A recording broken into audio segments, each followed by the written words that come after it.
And they gave me all kinds of creams, and of course nothing was helping. And as he got a little bit older, it started spreading. Dr. Pagano told us about this whole treatment, and whether it would work or not, I didn't know, but he said, just give me 3 months.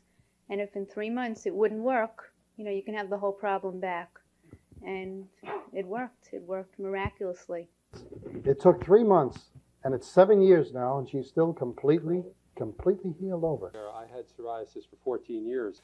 I was at a conference at Wagner College on Staten Island. A very charming woman came over to me and was looking at me picking some skin off my hands, which became my nervous tick, and said, young man, there's a cure for that. And I said, oh, yes, madam, I'm familiar with that, and I'm in it. I'm up at Columbia Presbyterian Medical Center.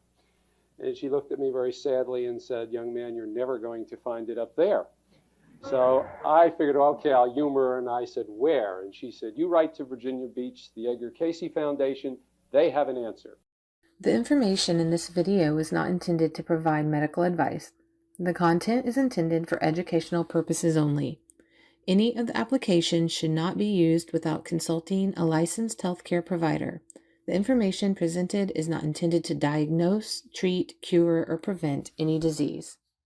Well, this is a very special occasion for me. Been preparing for it for about 6 months. I remember last summer I was on the beach. I was standing there looking at the ocean, and I got a tap on the shoulder, and I didn't even know who was behind me. All I heard was this voice, like it came from a cave. It said, would like you to speak at next year's Congress. And I was turning around to say, no, I'm really not interested. I'm too busy. And it was Vic Reefer. And when I saw the size of him, I said, sign me up. A mouse never argues with a lion.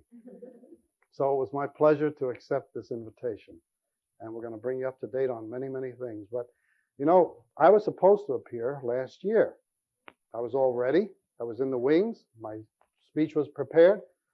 But nobody asked me. So, but, the last time I did speak at the Congress, I guess they must have really liked me. Because here it is, only 25 years later, and I'm back already. Before I start a talk, I like to have sort of like a good luck charm before I start the evening. My good luck charm in this audience has always been the very beautiful, wonderful lady who none of us would be here without her. Because for 40 years, over 40 years, she stood by Edgar Cayce and took down the information as came forth through him. I would like to honor Ms. Gladys Davis Turner. Gladys.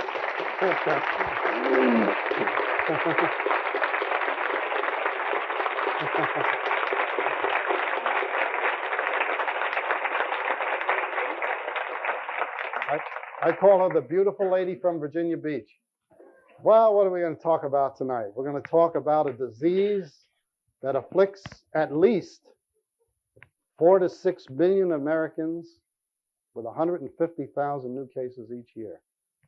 That was the statistic by the HEW report on psoriasis 10 years ago.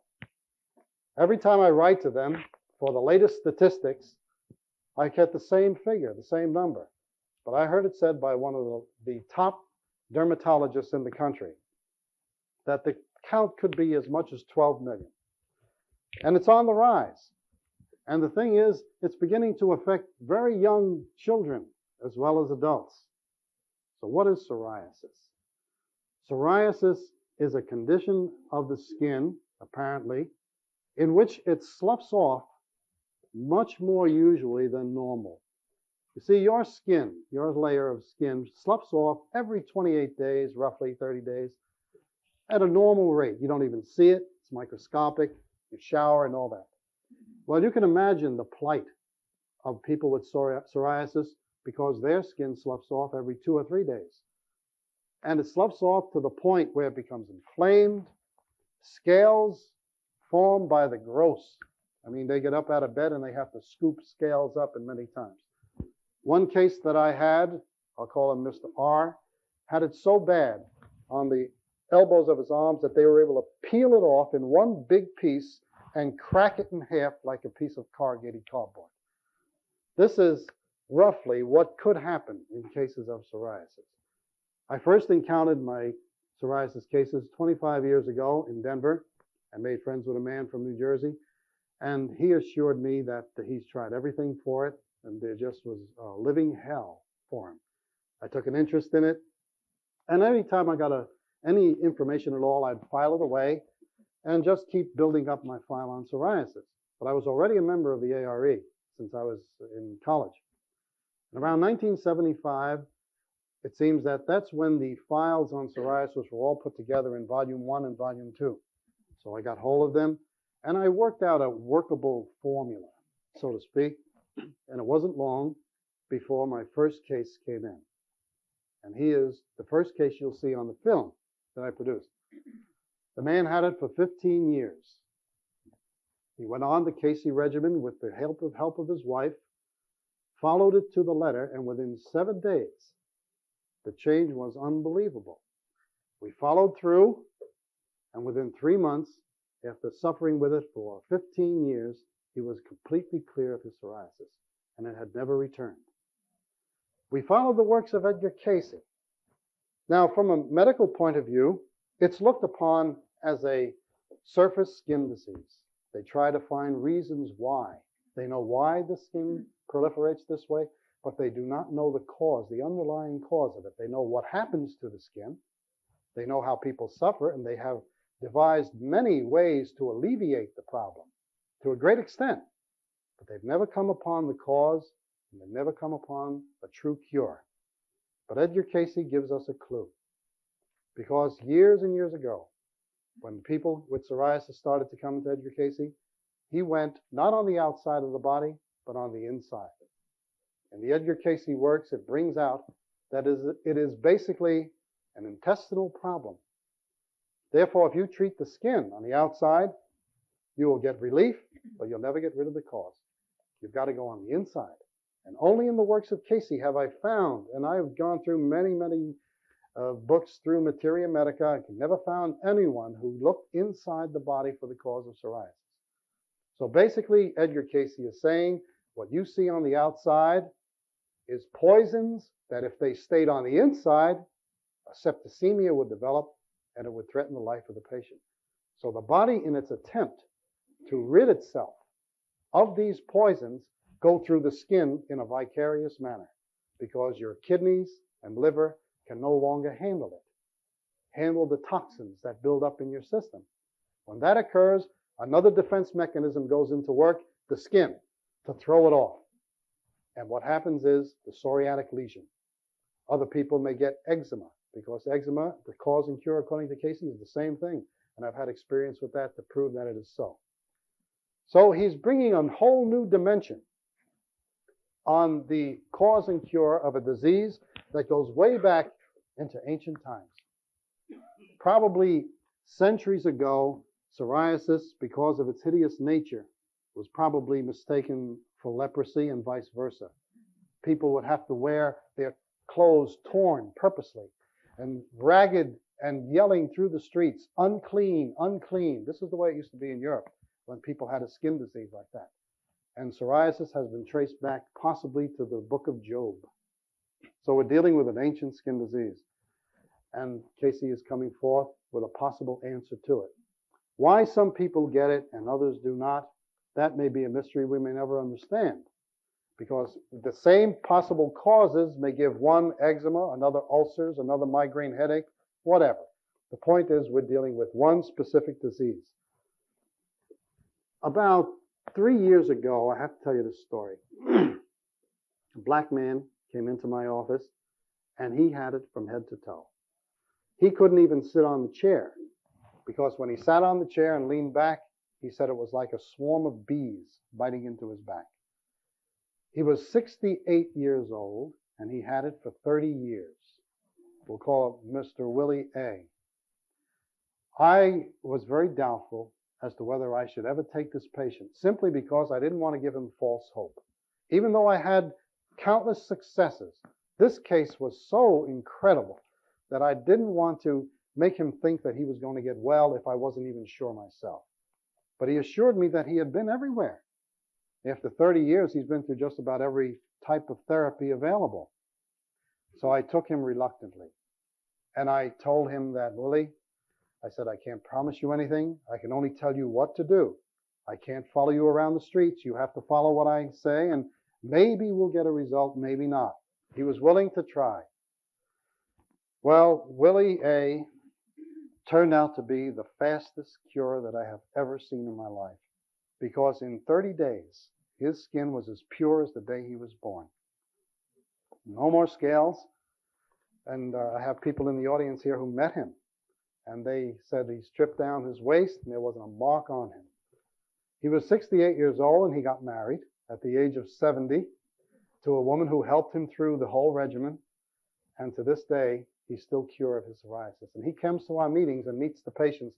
I try to have psoriasis night, in which new patients come to the office and they met Willie and he told them, and then that gives them the spur to go on and continue.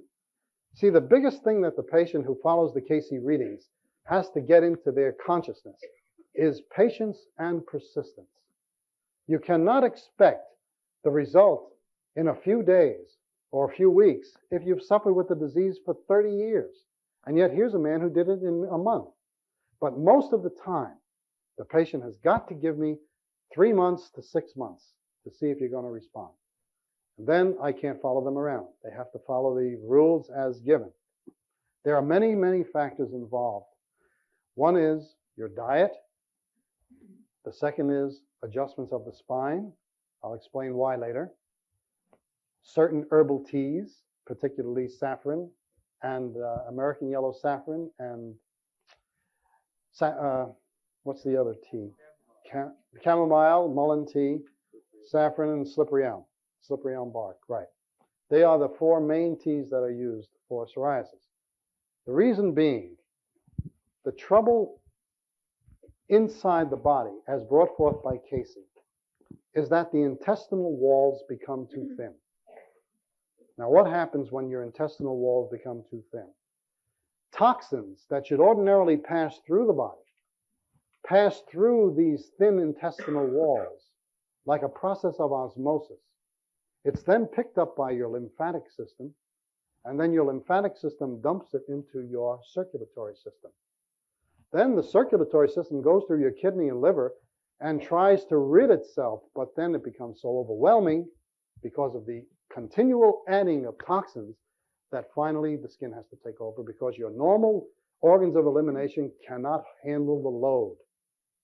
So why do the thin intestinal walls occur?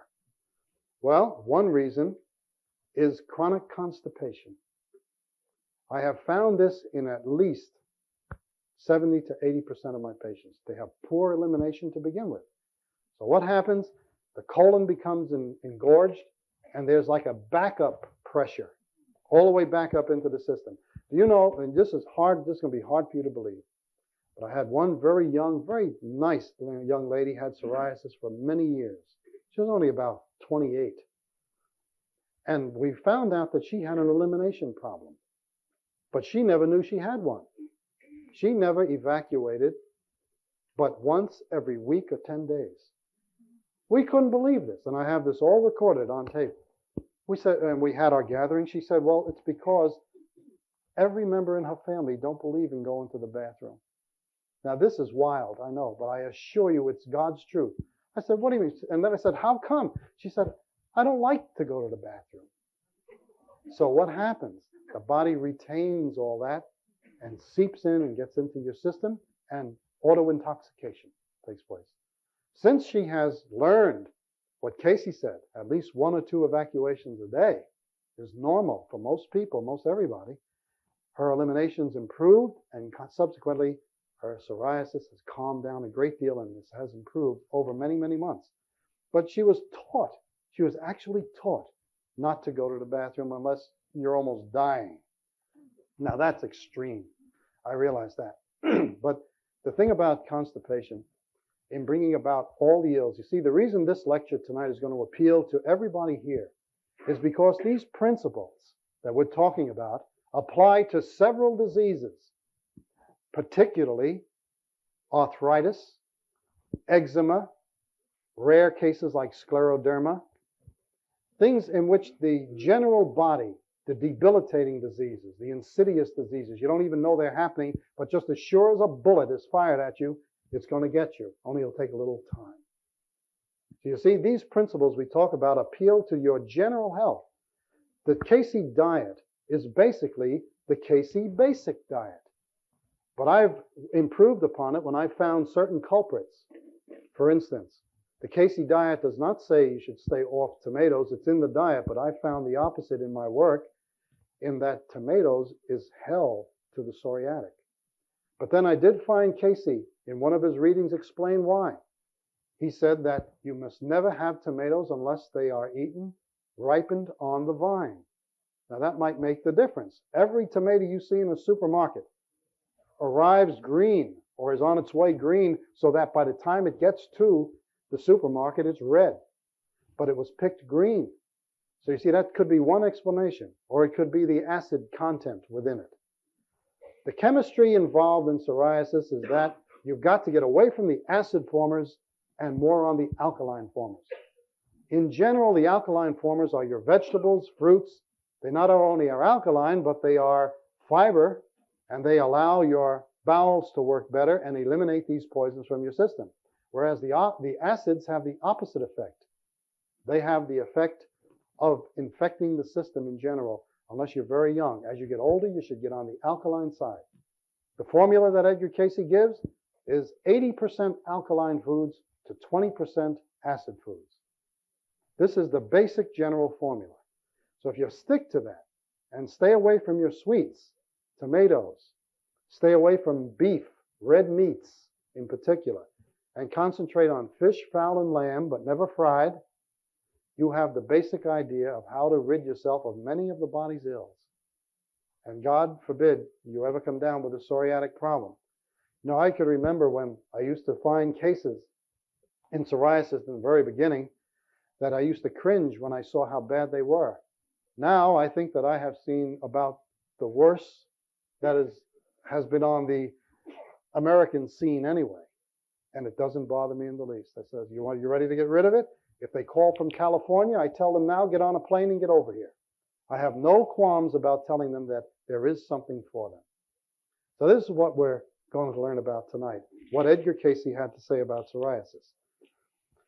The results following the readings vary, but most everybody who follows it gets the results they want. A certain percentage get to a certain plateau and then it stops. And then another percentage that X the unknown reason, the minority, no results are obtained. Perhaps the reasons there could be emotional. They could be things we haven't touched upon, and I don't have the time to work with them to find out what their reason is.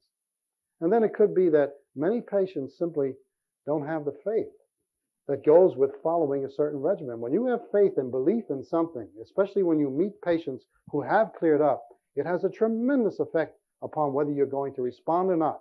Because even though those nerves from your brain go to every organ in your body, the brain still has the power to cut it off. And healing cannot do it. Faith is a powerful thing. It reminds me of what people will do to think, you know, what faith can do. These two nuns were driving down the highway in New Hampshire. And as they were driving down, their car starts puttering, you know, and they come to a roll and a stop. They ran out of gas. So they looked at each other, what are we going to do? And they're in the middle of nowhere. So they look over the horizon, and there they see, way off in the distance is a gas station. So I said, well, let's go down there. So they go down there to the gas station. They said, look, we're stuck up on the road, and we need some gas. So the attendant said, well, he says, I wish I could help you, but I can't leave the garage. He says, I'm the only one here. She says, I can give you some gas. So he said, well, we don't have anything to put it in. So he looks around. He said, well, look, sister. He says, if you don't mind, he said, the last car that was here had a bunch of kids in it, and they left this little potty. So he said, if you don't mind, we'll put a little gas in the potty, and you can go and put it. He said, well, we don't care, whatever, to get us going. So they put the gas in the potty, and they go back up to the car, and they open up the tank, and they start pouring the gas into the thing. And just as they get to the last drop, this truck comes barreling down, and the driver jams on the brakes, and he yells, oh, sister, I only wish I had half the faith you have. So don't underestimate the power of faith. It could do wonders. And we're going to bring you now up to date on some of the things that I've done in psoriasis. I produced a film strip. Some of you have seen it, but most of you have not. A film strip showing you the sequence of events that took place following the Edgar Cayce reading. It took 4 years to put this film together. So if we may have the screen down, we'll go through it. It's about 20 minutes. You're going to see some pictures that you never dreamed possible. All right?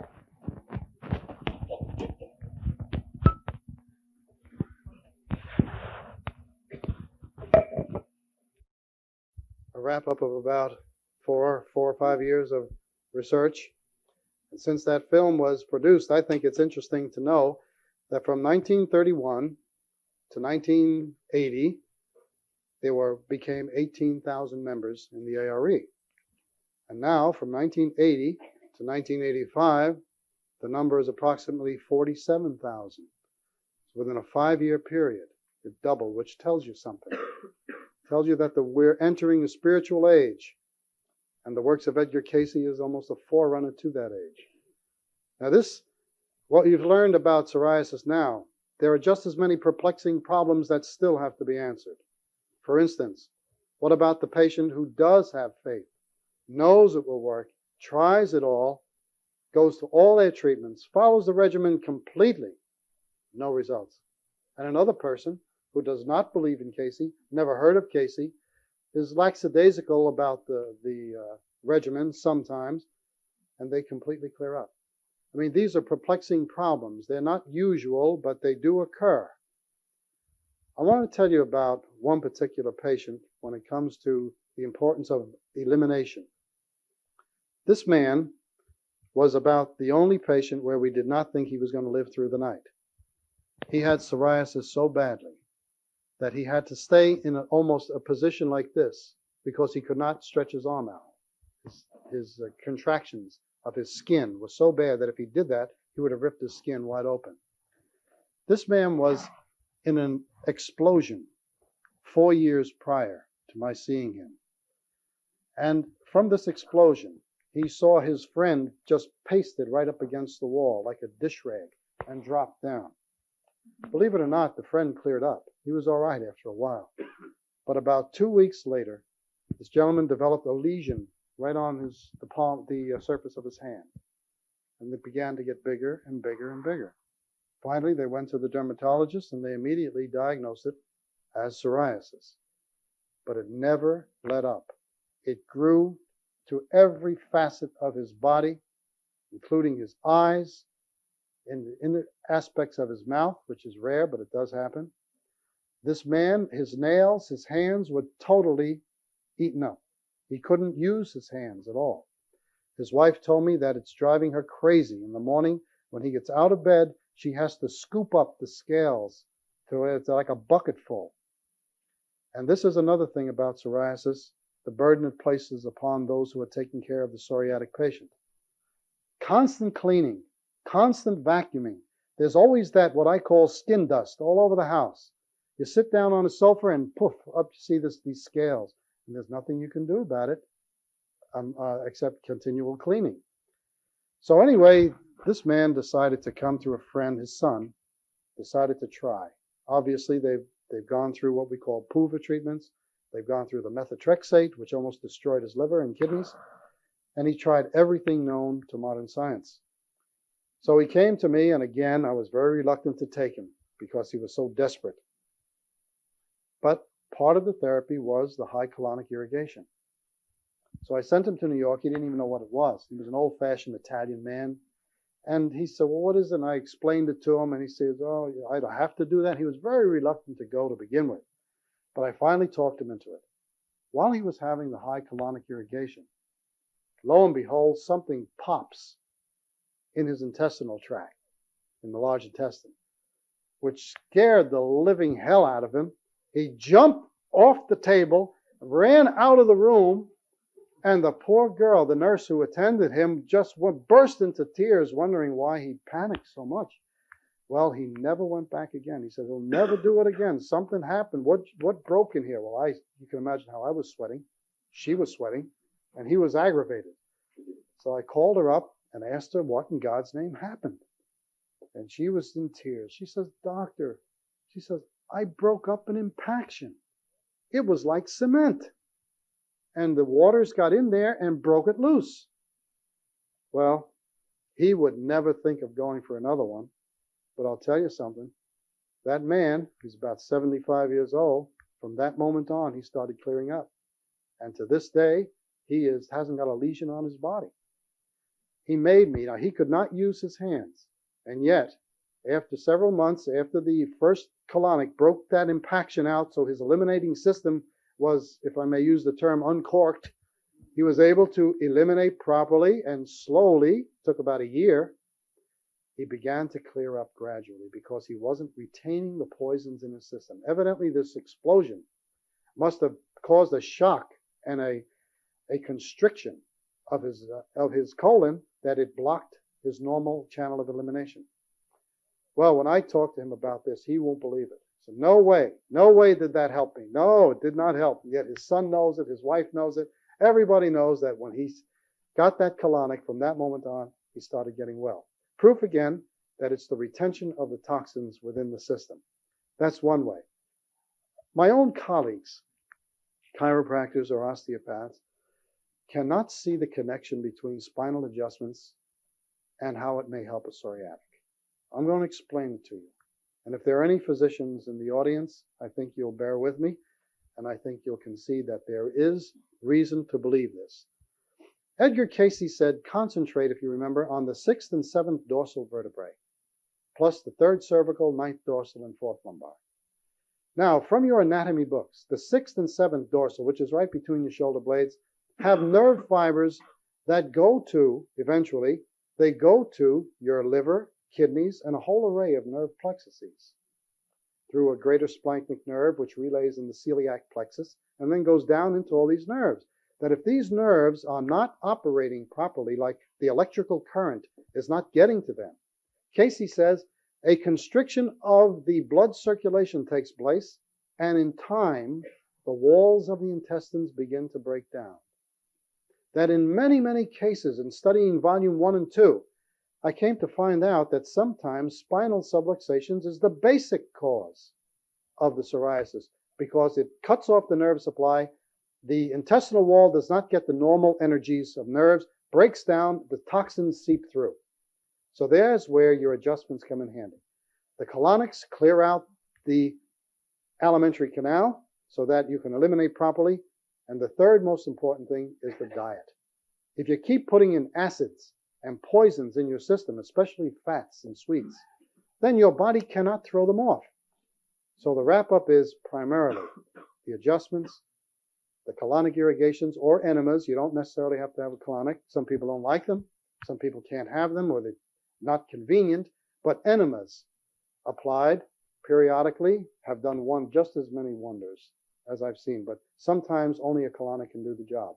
And then, of course, your adjustments of the spine, concentrating on your diet, and you've got the basic remedy for this dermatological enigma, which has plagued mankind for centuries. Isn't it amazing how simplicity can be the answer to some of the most perplexing problems? So in putting all this together, it took me another 4 years to figure this one out. And I call it the key.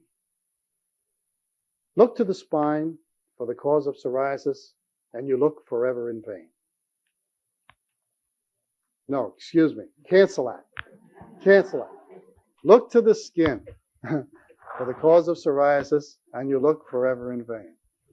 Treat the skin only in the case of psoriasis, and the cause you forever retain. For the outward appearance is only a sign your intestines are thin. Look deeper, I tell you, look deeper than skin. For the key, my dear patient, is pollution within. Now, as they say in Texas, you ain't seen nothing yet. Who could forget the wistful look on this beautiful boy, Andrew? Well, how did Andrew pan out in this whole thing? Am I in people's way? I'll try not to be. No, maybe I'll just sit here. Then I won't be in the way. Okay, here's Andrew when he gave us his little talk when he was 5 years old. This is the way his hands were. Constantly getting worse each passing year. Had it for 4 years. Then, about 7 months later, his hands were clear. And then I didn't see him for 2 years. And I took pictures of his hands, and 2 years later, they're still completely clear. You remember his chest? How that looked? Then 4 months in April. His chest was clear. Then I saw him 2 years after that, and his chest is still clear, which would indicate to us that a healing of the intestinal walls have taken place and there's more of a permanent nature to it. You see? Now, here's Andrew's mother talking with Andrew. And you know, this is a psychic research center, right? Wouldn't it be wonderful to know how they are today, 6 years later, after this was taken? So I wonder if you would all help me with something. You know what teleportation is? Well, teleportation means, and believe it, this is no joke. They've been working on it for years, that you can molecularly disintegrate a body or a substance or a solid, send it through the ethers, and have it reassembled someplace else. In California, according to some people, they had already accomplished it with a rose and a glass of milk. I remember reading that years ago. Wouldn't it be wonderful if we knew how Andrew and his mother were? So I would say, let's all try it. Concentrate. Look at them. Look at them. Close your eyes. Everybody close your eyes. Go ahead. You know, I think I blew it. I thought it would work. Well, anyway, let's have the house lights. Ladies and gentlemen, from New York, teleported here is Andrew and his mother, Ronnie. We'll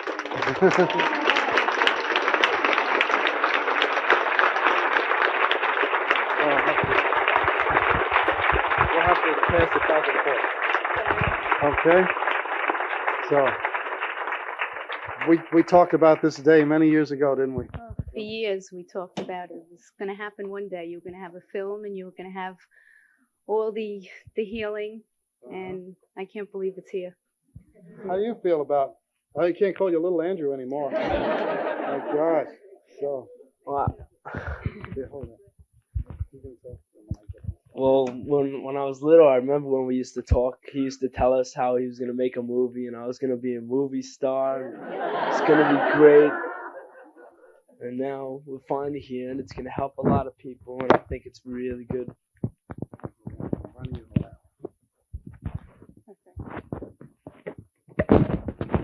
I'd tell him anything to stop him from eating the candy.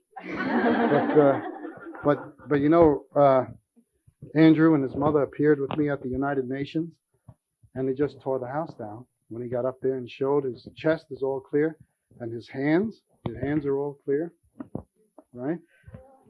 Great. So Ronnie, give us a rundown on what you've been through before you started with Edgar Cayce. Well, when Andrew was 1.5 years old, he had a toenail that just didn't look right. And we took him to the pediatrician, and they finally said to take him to a dermatologist. And they said that they felt that it was psoriasis. And they gave me all kinds of creams, and of course nothing was helping. And as he got a little bit older, it started spreading. So we took him to more dermatologists, and of course they gave us names in New York City, and we went there. And they told us to buy a 4-foot-high sun lamp and put cortisone creams on him. And we went into the city every week, and he got all kinds of ointments. We took him, that didn't work. We took him to psychic healers. We were trying to do anything that would help him and that would not hurt him in later years, because they kept telling us that cortisones, I wouldn't know what would be 30 or 50 years down the line. And here he was, 4 years old. And at one point, they put him in the hospital for a week. And I stayed with him, and all we did was take sun treatments, and he was in bed. And it was a healthy child put into a sick environment. And he never completely cleared, but after a week, we finally took him home. We just, couldn't have it anymore. And a friend of mine's aunt was going to Dr. Pagano for adjustments, and she told him the story about Andrew, that he had psoriasis. And we got his name and number, and I said anything that would be healthy and could not hurt him as he got older, I would try anything. And when we went there, Dr. Pagano told us about this whole treatment, and whether it would work or not, I didn't know, but he said, just give me 3 months. And if in 3 months it wouldn't work, you can have the whole problem back. So after a time when we found out that there was nothing harmful that would go into him, nothing harmful that would be physically done to him, we just had to try. And it worked. It worked miraculously. Very beginning, which you reminded me of earlier, I forgot that all of a sudden after a couple of weeks he just got completely covered, even worse. And I think I might have been slightly hysterical, what are we doing? It's not working. But after that time, it just started clearing up, and it's been clear ever since. He's really been fabulous. I must admit, I sweated. When they told me how bad he reacted, I had only one answer. Stick to it anyway. Keep going. It might be the body purging itself. That's the only thing I can think of. And she agreed. She bought the idea, and she continued. I didn't know what else to say. And then he started to clear up, and that was it. It was like a crisis. Right. And then he just continually cleared up. So now nobody minds holding your hand, I'll bet.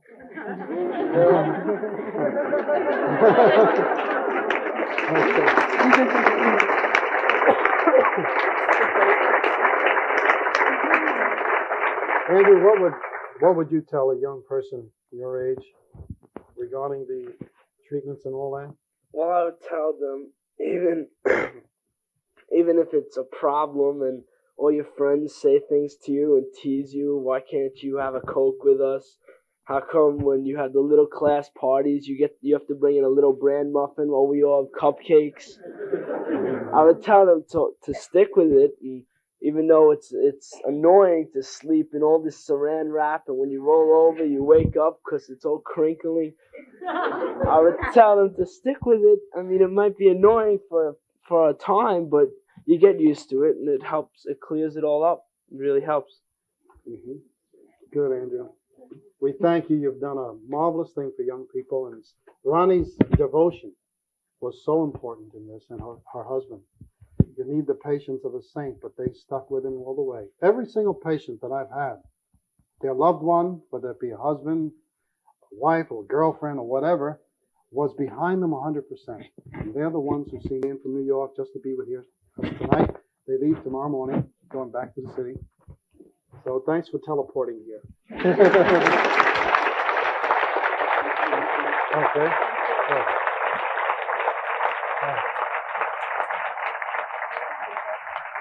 Okay. We have the screen, please.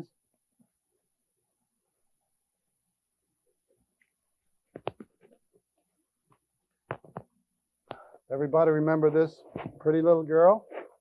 I remember the first day she came in the office. She was such a pretty girl, and she had these lesions even on her face and even on her scalp, throughout her back.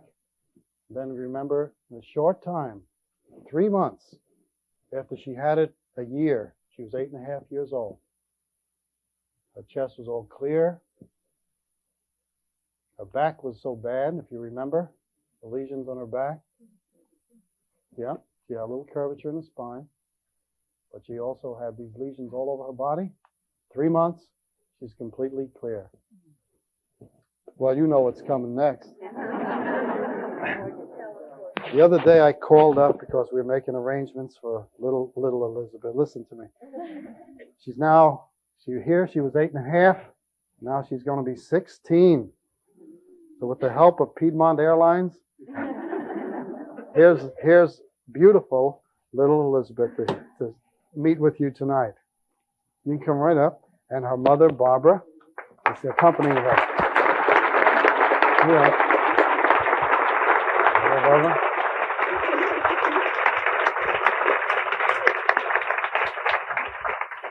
Incidentally, I know you may want to ask these people questions, but we're going to have a period in which they all stand up for you, and then you can have a question for any particular one. Keep it in mind, and you'll have a chance to ask them. So, I called her up the other day, and this sultry voice gets on the phone, and I say, "Oh, is this the Lazarus home?" She said, "Yes." I said, "Oh, well, would you please put Elizabeth on?" She thought for a minute. She said, "This is Elizabeth." Then I looked in the mirror, and I realized that I was getting as old as everybody else. But here she is, and I can remember she was about this high when she first came. I have my hand right on her head. Now look at this beautiful girl. Her hair, she had lesions on her forehead and her face, chest and her back and all that, and now she's just as beautiful as ever. Thanks. And she's remained that way, right, Barbara? Yeah. Right? Could you give them an idea of what you went through? Well, it was just a little easier for me because I knew Ronnie from home, and I got a phone call of how well she did when she heard about Elizabeth. She started with one tiny little lesion that the pediatrician said was eczema, went to a dermatologist, and he used cortisone, and it went away for a day or two and came back. More cortisone, went away for a day or two, came back. We went on to one of the big dermatologists in Manhattan, and he treated her with shots into each lesion in her head. We allowed him to do that twice. And How many shots? there were about 60 at a time. 60. Yeah. Mm-hmm. And we did that twice, and we said, no good. And that's when we got the call from someone who knew Ronnie that she was taking Andrew to this nice doctor in Jersey. Why don't we try it? And the same thing, I spoke to my pediatrician. He said there was absolutely nothing to fear in trying this because it was all healthy and no medicine. And Gee, that's a break. I didn't know that. I mean, he went along with it. he did, Oh. yeah. Mm-hmm. And Good. it was marvelous. And Dr. Pagano is marvelous and dedicated and just a really wonderful guy. You said that just the way I wanted. Just the way we paid you to say it. And as you saw, it took 3 months, and she's been clear since. That's 7 years. I haven't seen Elizabeth for 7 years till tonight, right? Except when we Except spoke at at the the UN. UN. Yeah, she came to the UN also, and shocked the Russians. So tell us how you would advise a young lady your age. I would tell them to skip over all the other doctors I went to with the shots and everything and just go straight to you because it was torture. I bet it was. Definitely was. Uh-huh. Did you have a problem trying to stick to the diet and, be with your friends and they tempted you to have your potato chips and all that stuff? Well, at first I guess it was rough because before all this, I guess we were one of the houses with every junk food you can possibly imagine, and then everything was gone after, and it wasn't really that hard. After a while, everybody in my family helped me really. My brothers and my brother and my sisters. See, the beautiful thing about this is it took 3 months, and it's 7 years now, and she's still completely healed over. Whereas, yeah, well, more or less, not too much though, right? Which means a healing inside took place. There No are junk certain food. things I stay No away from. junk food. Mm-hmm. That I see. Not in the house. Uh-huh. Okay, well, you're an inspiration to any young girl who has the problem. You let them know that they can get rid of it. They don't need it, and you're a perfect explanation or a perfect example of that. So thank you, sweetheart. Thank you. Okay. Great. Good. Okay. More surprises coming. Okay. Curtain down. Where's my okay.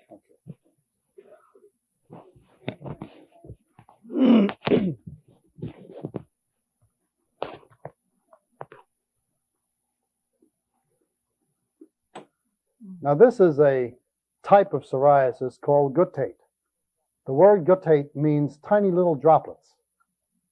Now this young lady had this all over her body, including her face, quite extensively on her face, and chest and legs and backs of her legs and so forth. And it's very interesting what happened with her because we weren't getting any results.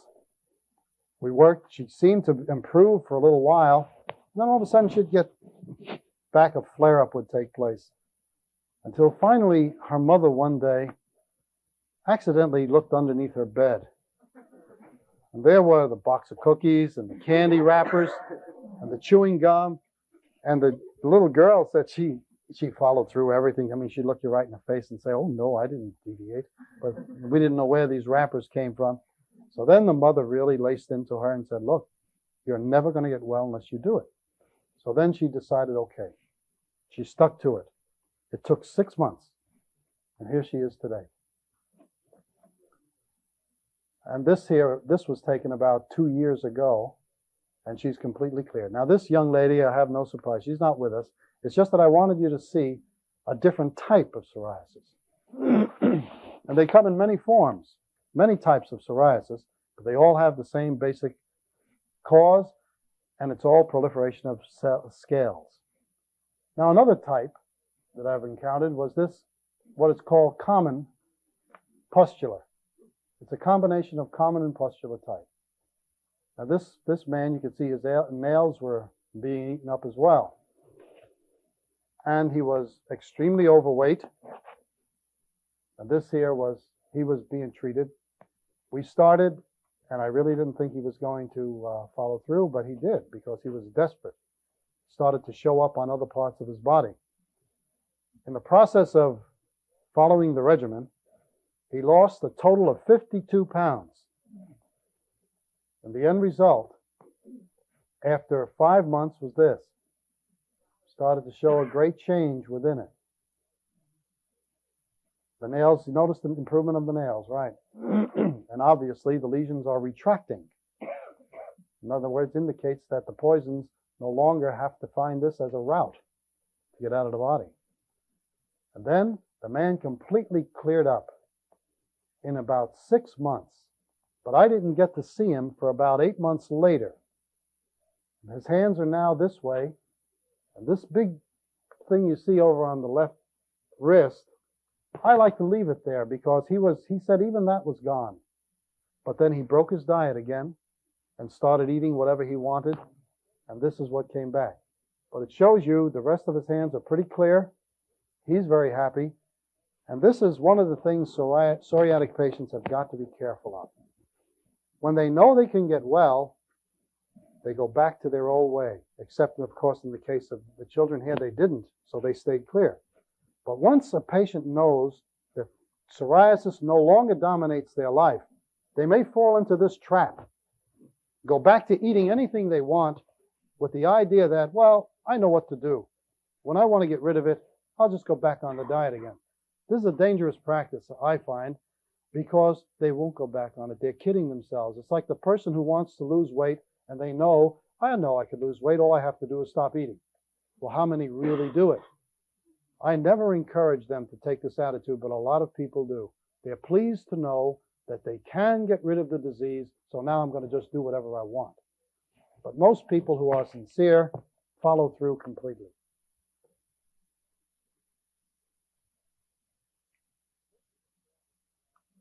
This is a form of psoriasis on the palms of the hands.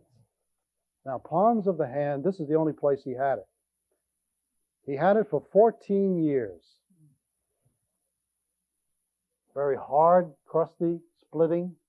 He had very little use of his hands. This was a very tedious case. In other words, it took a long time to start seeing results. But results we did see. In a few months, see the changes taking place.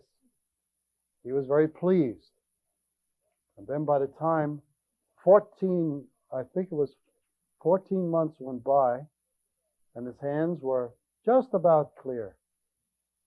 Well, I haven't seen this man here since 1970. Then about 2 months ago, he comes prancing into the office, and I say to him, Larry, I said, tell me, how are your hands? So he showed me his hands. They've been that clear for 5 years.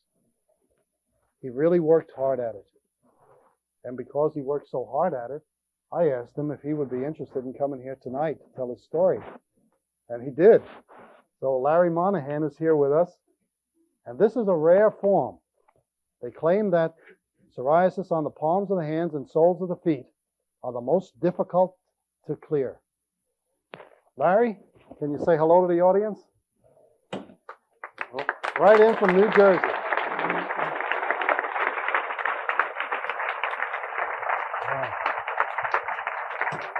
Well, we're happy you made it. Yeah, he didn't hesitate. When I told him what was happening, he decided to come here and testify to the fact that he was a successful case. Well, as John is aware, I had psoriasis for 14 years, and it came about when I was taking chemistry in college. And at that time, the local dermatologist said it was contact dermatitis, and that with the application of some coal tar ointment and maybe a little cortisone salve, it would take care of it. Well, I visited dermatologists for the next 14 years, getting from coal tar ointment to cortisone salves to cortisone shots to Puva and oxysorylin treatments, and nothing was working. And I'm one of John's more reluctant patients because about 2 years before I met John, I was at a conference at Wagner College on Staten Island. A very charming woman came over to me and was looking at me picking some skin off my hands, which became my nervous tick, and said, "You know, young man, there's a cure for that." And I said, "Oh, yes, madam, I'm familiar with that, and I'm in it. I'm up at Columbia Presbyterian Medical Center." And she looked at me very sadly and said, "Young man, you're never going to find it up there." So I figured, okay, I'll humor her, and I said, "Where?" And she said, "You write to Virginia Beach, the Edgar Cayce Foundation. They have an answer." So I said, "No, nothing to lose." So I became a member. And the first thing I ordered were the extracts on psoriasis, got them home, sat down, read them diligently. Very fortunate for me, or it should have been at the time, was the very last piece of paper in that extract was a case study by John. And here's a gentleman who's only 10 miles from my home, and I should simply get in my car, go up and see him. But I had a problem with that, because everything that was listed in that treatment that you should not eat was my diet. And everything that they said I should eat, I would never go near. So I resealed the extracts and mailed them back and did nothing. And then I went for the next round of treatments. And I was in the latest treatment. And I went for several weeks, and it made the condition worse. So I went back to the dermatologist who had sent me to Columbia, and I said, "Let's just go back on the cortisone salve to the point that you get relief without the highest concentration." And I walked out of his office with no prospect but heading downhill. So once again, I wrote to the foundation, got the extracts, read them again, and very reluctantly called Dr. Pagano. And I made the appointment with John. He spent a half an hour with me, and all he kept emphasizing was, "You must do everything I tell you, and you must see it through." And I don't know, maybe I just looked like the great doubter, because he kept repeating that right out to the back door of his office that evening. But by the time I finally broke down and went to see Dr. Pagano, I was ready for the treatment. And looking at my hands tonight on the screen, I don't even remember that period of time that they were that bad.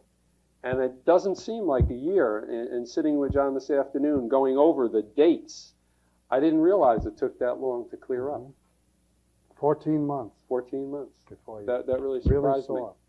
Yeah. That's the hardest part, to wait until you see a result beginning.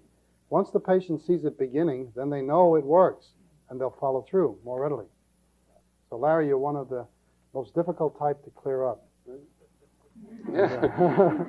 I've always been difficult, John. But no, it's an amazing thing. And if I can just share with you a few things. As John had mentioned, I saw him recently, only about 2 months ago, because the psoriasis started to bother me again. But this time, I believe John said psoriatic arthritis or something. Psoriatic arthritis. Like that. And I hadn't been super religious about following my diet, and I wasn't drinking the teas anymore, and I hadn't obviously gone for manipulations, spinal manipulations. And since seeing John again, I'm starting to get that one point. under control. But I was able to share with him, I have an excellent internist in New York City. He's one of the top people at Columbia Presbyterian. And my annual physical, I usually go in to see this fellow. And the first annual physical after meeting John, I sat down with him and he said, "How's your psoriasis?" And I said, "It's getting better." And his comment was, "Joe's finally helping you." Joe was the dermatologist he had sent me to. And I said, "No, I'm getting help someplace else." And he said, "Where?" And I told him. And he said to me, "That sounds interesting." And I said, "Did you ever hear of Edgar Cayce?" And he said, "The name's familiar, but no." So I said, "Okay, fine, it really works." And he immediately started to give me some medical explanation for why the diet might work. So, it was fine. We parted friends. And then I skipped my annual physical. And so it was 2 years since I had seen this man. But in that 2-year period of time, I received a call from him. And he called to ask me the name of the doctor who had treated me for psoriasis. And I said, sure. I looked up John's number and gave him the name and everything else. He said, because I've met a patient who has psoriasis, and I think the treatment that you had would be more appealing to her. And so I'd like to be able to refer this gal to your doctor. And I said, fine. And I didn't think anything of it because I really respect this internist and his willingness to try new things, because he managed to help my father greatly and kept my dad alive for a number of years, beyond a lot of other doctors who were willing to give up on him. And so I wasn't overly surprised. This December, when I went for my annual physical, I sat down with him and he was discussing Edgar Cayce with me. And he was discussing Edgar Cayce from the scientific standpoint, and he was throwing terms to me that I'm not familiar with. I'm not a microbiologist or a biochemist, and he's telling me things that are found in your body and how what Cayce made a recommendation for in this area, this by eating this food or having this herb, this had this impact on your body. And I thought this was really fascinating. So we chatted a little bit, and he started to tell me, he's a pulmonary specialist, and he started to tell me the great results he's having treating asthmatics with diet, and how he's created a database with his IBM AT, and he's cataloging and filing, and he's working with 1 or 2 other doctors on this treatment. And he said, I'm having such great results with this because I had a patient who's an emphysema sufferer, worse than your father ever got. And he said, I put him up in the hospital. I gave him everything we could. Nothing worked. He said, I had nothing to lose. So I put him on the diet I give my asthmatics. He says he's now out walking the street. So he said, I'm really concentrating on food allergies, allergens, hypersensitivity to certain food types, and this is what I'm really concentrating on. So I said to him, you're doing this with allergists? And he said, oh, don't give me those guys. They're quacks. So I said, he said, no, all they want to do is stick pins in you. I'm not doing that. So as he's doing the exam and we're going over things, he's telling me about his great work. And I finally said to him, how does this go down up at the hill there? And he said, real well. And I said, that really surprises me. And he said, well, I only tell them those things that I can prove scientifically. He said, that's why my database and my research is so important, because I never open my mouth in traditional circles until I have documented proof and a medical reason why what I'm doing in a holistic way works. And as I was shaking his hands going out the door, and this is something I have to thank the foundation for, and also John Pagano, as I was going out the door, he said, I've been looking forward to seeing you. And I said, oh, it's always good to see you. And he said, no, because I wanted to thank you. Because it was you who triggered in my mind to treat people with the diet. And I said, why? He said, because you're one of the first people that I ever met who I knew not to be a flake, who had not been helped by what I considered excellent traditional medical care, and had found relief someplace else. And he said, that made me start to think. Now, this fellow is not a member of the A.R.E., but he owes a great deal to it.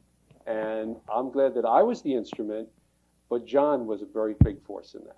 So Thank you. he really thinks you're not a player. Yeah, I'm not afraid.